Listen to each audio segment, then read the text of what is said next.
Los vamos a invitar a un viaje por los cielos, particularmente los que cubre quienes nos escuchan en el 88.9, la Perla del Norte, Antofagasta. Claro que sí, porque vamos a hablar además de cielos y vamos a hablar de libros, y si mezclamos estos mundos estamos en una conversación que nos gusta mucho. Absolutamente. Nos agrada. Con un autor que además, si bien nació aquí, vivió muchos años en Antofagasta, y que es el autor de El Triángulo de Cerro Moreno. Hugo Riquelme, ¿cómo estás? Bienvenido. Hola Hugo, qué gusto. Hola, feliz de estar acá. Sí. Bien, empezando bien un día lunes, una semana. Vamos a transparentar que yo a Hugo lo conocí cuando presentó su libro de Lucibel. Además bien. que también es autor del libro de Lucibel, para que lo vayan a ver. Y A propósito de este año. En Cerro Moreno, que también Y el de Lucibel también ocurre en el norte, en Mejillón. Exactamente. Sí. Es muy nortino. Provincia. Sí. Ahora yo le pregunté a Hugo, pero ¿cuál leo primero? ¿El otro de Cerro Moreno, el del terror, o el del triángulo? Y me dijo cómo era temporalmente. Y dijimos, leemos El Triángulo, que está más recién salido del horno, muy bien comentado. Y para quienes no son de Antofagasta y nos escuchan, ¿qué pasa en Cerro Moreno? Antes de meternos en la historia, literalmente. Cerro Moreno pasa de todo, es nuestra área 51, de hecho, básicamente si nos vamos a centrar a pensar en estos temas conspiranoicos, etcétera. El área 51, tenemos historias es zona caliente de avistamiento de objetos voladores no identificados. Claro.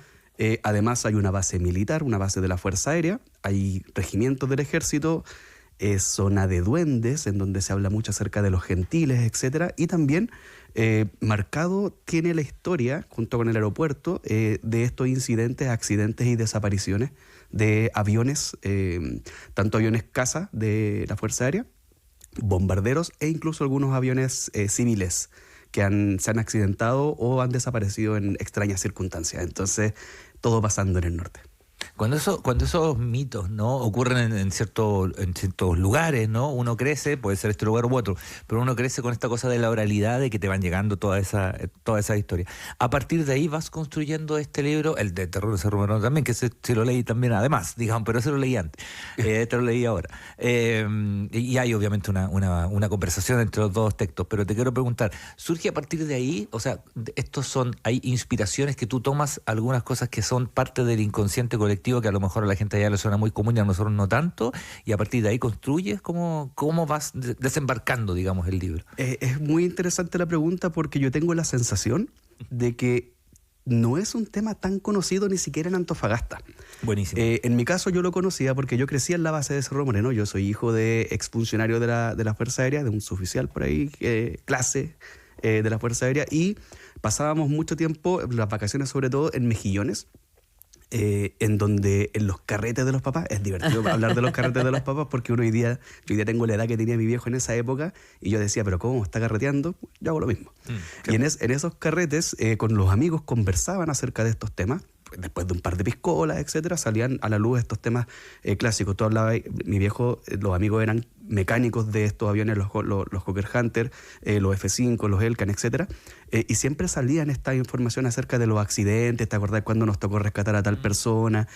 Incluso ya al entrar a la conversación empiezan a aparecer todos estos temas que tienen que ver con los encuentros que los pilotos han tenido con objetos voladores no identificados, o con estas desapariciones de dos pilotos, en este caso del año 80 y el año 81.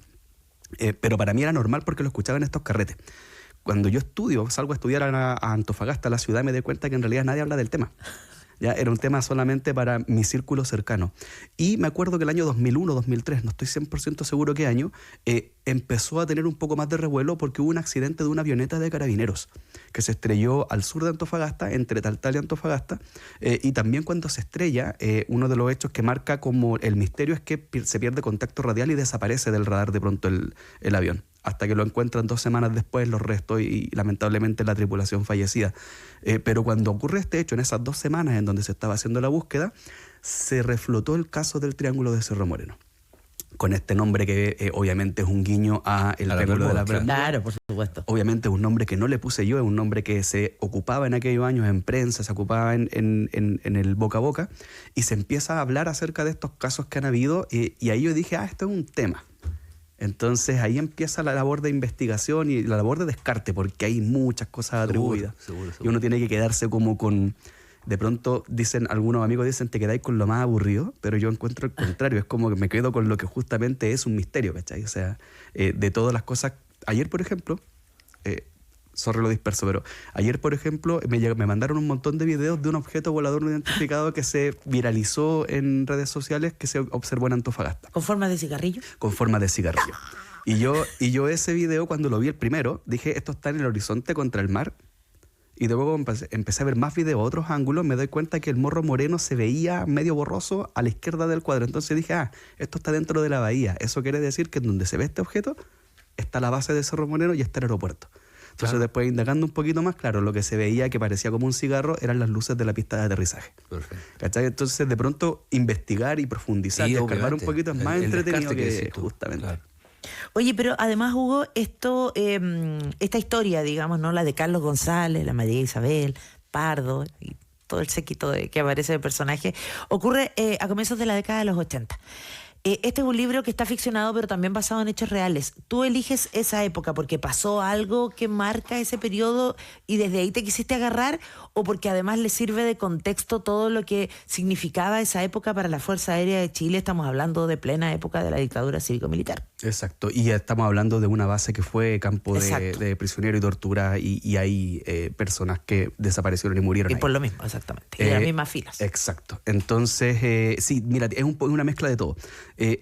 Para mí lo más interesante es que yo llegué a estos dos casos en particular, que son los casos que yo escuchaba a los amigos de mi papá hablar, que son el caso de César Guevara, que fue comandante del Grupo 8, que desaparece el 26 de marzo del año 80 y desaparece, no solo, desaparece volando en el mismo avión, en el Hawker Hunter matrícula J721, biplaza, desaparece junto con el teniente coronel de la Fuerza Aérea Brasileña, Piraguibe Freire Curado.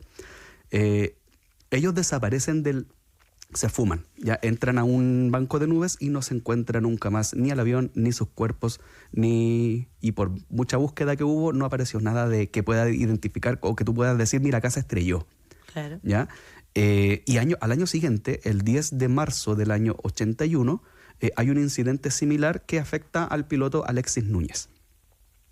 ¿Ya? Él desaparece en la misma zona, en circunstancias muy parecidas, con la diferencia de que el último testimonio que hay en los informes de vuelo es que el piloto que lo acompaña, porque los aviones nunca vuelan solos, los aviones vuelan en algo que se llama elemento. Elementos son dos aviones.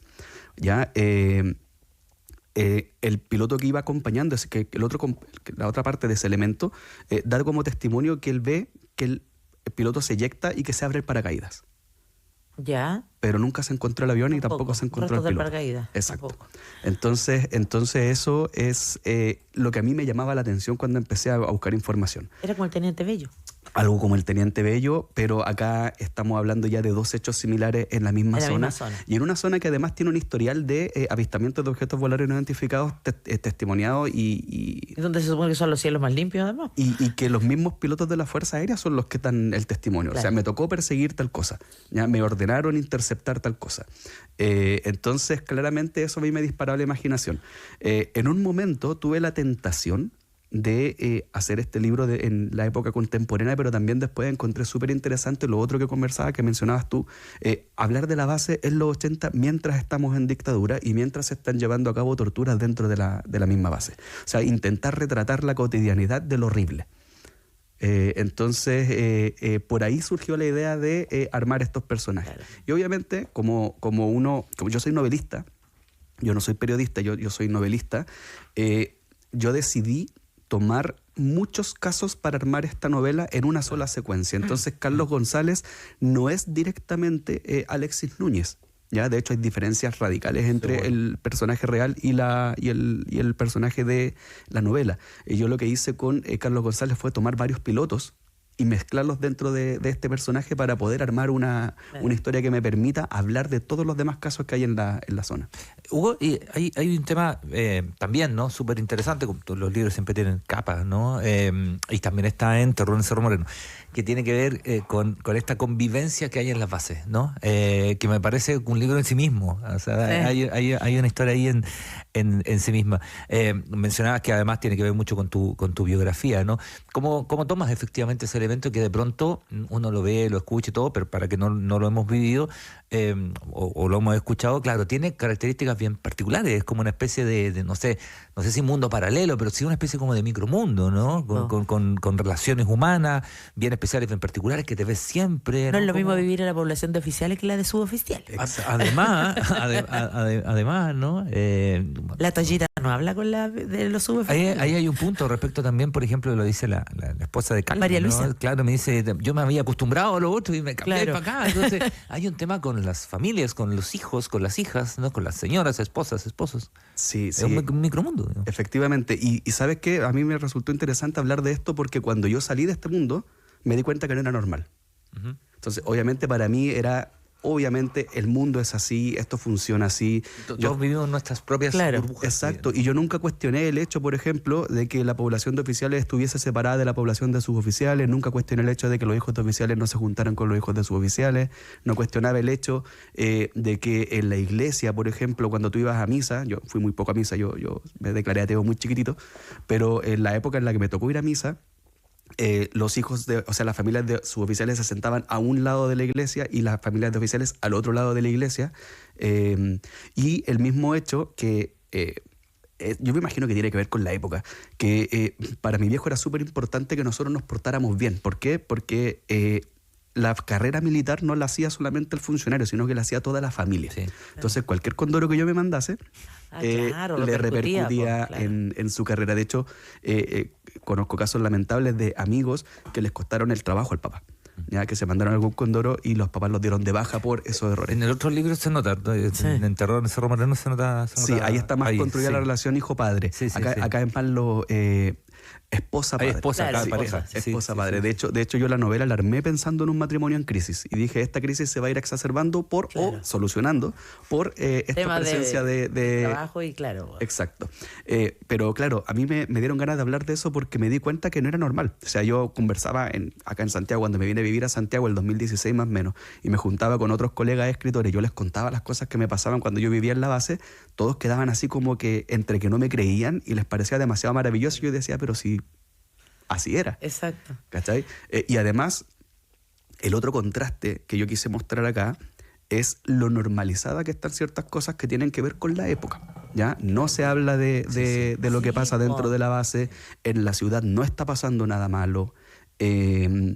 Ojo con las cosas que dicen porque siempre hay alguien escuchando. Eso era algo clásico que a mí me decían cuando chico. Oye, pórtate bien incluso en la ciudad porque tú nunca sabes quién te está mirando.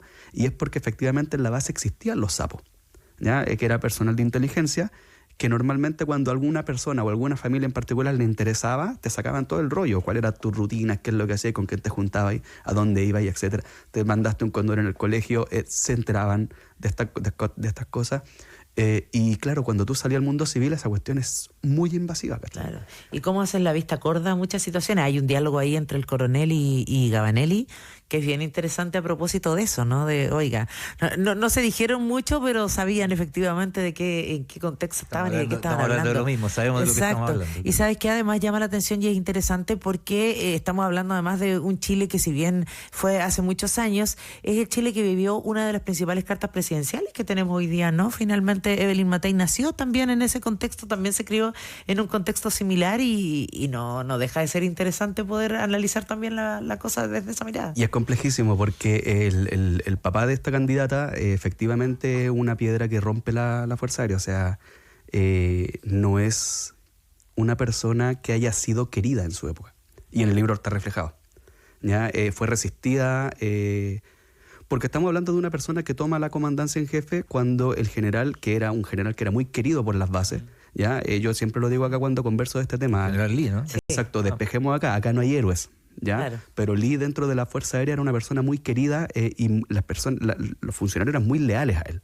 Al nivel de que cuando él se va al 78, cuando tiene el conflicto con Pinochet y se va al 78 de la Junta, o 77, finales 77 por ahí. Sí, 78, sí. Claro, cuando él se van 12 generales con él. Si Matei no Sí, está sí. ni cerca de No, estar bueno. en O sea, el rango. cero posibilidades de llegar a ese cargo y Fernando Matei, estamos hablando de Fernando exacto, Matei. Claro. vio la oportunidad, la tomó, asumió con un discurso que nadie le creyó mucho en su momento. Yo me acuerdo mi viejo me hablaba de este tema.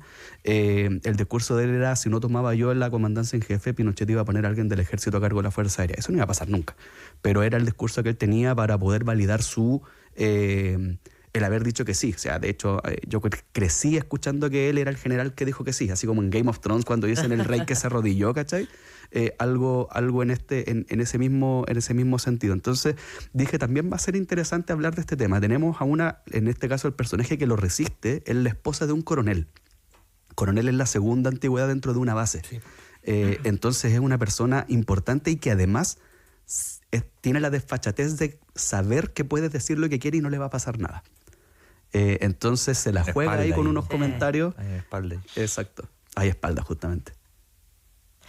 Oye, Hugo, cuando pensamos además en la lógica, ¿no?, de poder contar estas historias, ¿no te llegan por ahí comentarios así como sabemos lo que estás haciendo? Mira, sabes que con este libro, bueno, este libro está muy reciente todavía. Me han llegado muchos comentarios de personas. Me contactó un familiar de uno de los personajes reales de estos casos. De los que inspira esta historia. Y nos juntamos a conversar y tuvimos una conversación bien fraternal, que fue lo más hasta el momento más maravilloso que me ha pasado, porque con ponerle cara a las personas con las cuales tú has estado como de alguna forma durante la ficción trabajando es interesante. Y también me han empezado a seguir muchos pilotos. Ah, sí. Y es porque el libro es muy... Mientras te sigan solo en redes. Claro. Sí. Hay un señor con lenta allá afuera, déjame decirte, Hugo. Se acaba de estacionar y unos autos con vidrios polarizados. Pero tú tranquilo igual. Pero sabes que con el libro anterior sí pasaron más cosas.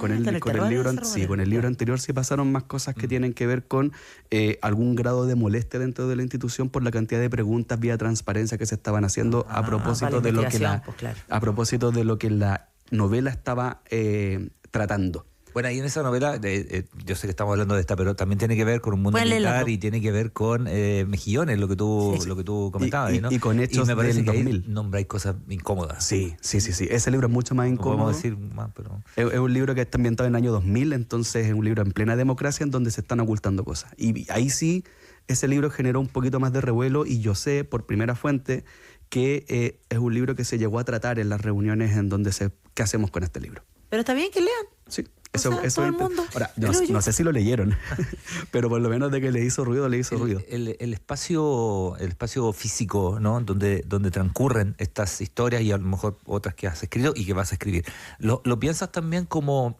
una voz? O sea, es como un personaje para mi gusto, ¿no? El lugar, los lugares, ¿no? Sí, ahí hay una intencionalidad y yo tengo la sensación de que viene de mis influencias Lovecraftianas, ¿ya? En donde en cualquier cuento de Lovecraft, el lugar en donde ocurren las cosas también es un personaje. Es hasta protagónico. Exacto. Yo quiero ir a comprar pasteles a la panadería, por ejemplo. Sí, oye, era muy bueno. Yo me acuerdo se leían bueno. Sí. Yo pedía a Fidao el conejito de anís así que habían, y te anotaban al lápiz, eso es verdad. Al lápiz, sí. Al lápiz, sí. Después a fin de mes tú ibas y pagabas la cuenta completa. Tenía eso, de que el espacio es una voz y es como un personaje. Sí, ¿no? Sí, es un personaje porque, bueno, las personas que han vivido en Cerro Moreno lamentablemente no es un lugar que se pueda visitar, entonces tú no puedes ir a comprobarlo, pero cuando tú entras a Cerro Moreno sientes ya una vibra extraña porque es un lugar muy silencioso. ¿Ya? ¿Y tú viste alguna vez algo extraño? Yo vi muchas cosas extrañas, pero las vine a asimilar. En el cielo, a eso me refiero. Sí. Porque de las otras sabemos que viste. Pero las vine a asimilar cuando ya estaba más grande. Lo que pasa es que y esta cuestión yo también la pongo como, la ejemplifico. Cuando tú vives cerca de una carretera, por ejemplo, pasa el tiempo en que soy capaz de identificar los ruidos de los autos que van pasando por afuera. A nosotros nos pasaba lo mismo. Nosotros veíamos aviones todo el día, todos los días. Aviones, helicópteros. Entonces llegaba el momento en el que nosotros éramos capaces de identificar cuándo una luz en el cielo a oscuras era un avión y cuándo no. Ya. Entonces, claro, cuando quedábamos todos con la duda, obviamente era tema entre mis amigos y después era ir a preguntar, oye, ¿pasó algo? Claro. ¿Cachai? Porque tú siempre te enterabas, o sea, el funcionario de las Fuerzas Armadas también tiene su vida familiar en donde habla de su trabajo, ¿cachai? Entonces, como todos nomás. Exacto, entonces de pronto yo le preguntaba a mi papá, yo tuve suerte, porque yo le preguntaba a mi papá, oye, pasó tal cosa, y me dijo, déjame averiguar, y después me contaba. Claro. Conozco otros amigos a los cuales le preguntaban a los papás y los papás eran una tumba. ¿ya? En donde de esto no se habla, esto claro. no te importa. Y hasta el día de hoy, de hecho, varios me han dicho, oye, pero ¿qué onda tu papá? ¿Por qué te contaba estas cosas? Y a mí mi viejo me decía, eso es confidencial, de eso no se habla. Y yo creo que tuve suerte nomás, porque ¿cachai? Mi viejo como que en ese aspecto, una vez que salió de la Fuerza Aérea, dijo, ok, pues yo ya serví, ya cumplí. Quizás se liberó también. Claro. Exacto, como que empezó a contarme más cosas o a hablar a lo mejor con un poco menos de presión acerca Claro. de cosas cotidianas que ocurrían en la base. Claro. Qué increíble, y cosas del día a día, nomás que uno podría pensar, es tan simple y tan sencillo, pero que es tan interesante. Por eso es lo que invitamos a leer este Triángulo de Cerro Moreno y también el terror en Cerro Moreno, que está Es muy disponible. entretenido. Y yo también sumo el libro de Lucibel. Ya vamos a seguir sumando todos los libros de Hugo Riquelme que usted quiera y pueda encontrar disponible en librería. Así que, Hugo, muchas gracias por haber estado con nosotros. Muchas gracias a Gracias, ustedes por Hugo. la Que conversación. esté muy bien. Mucho más que noticias.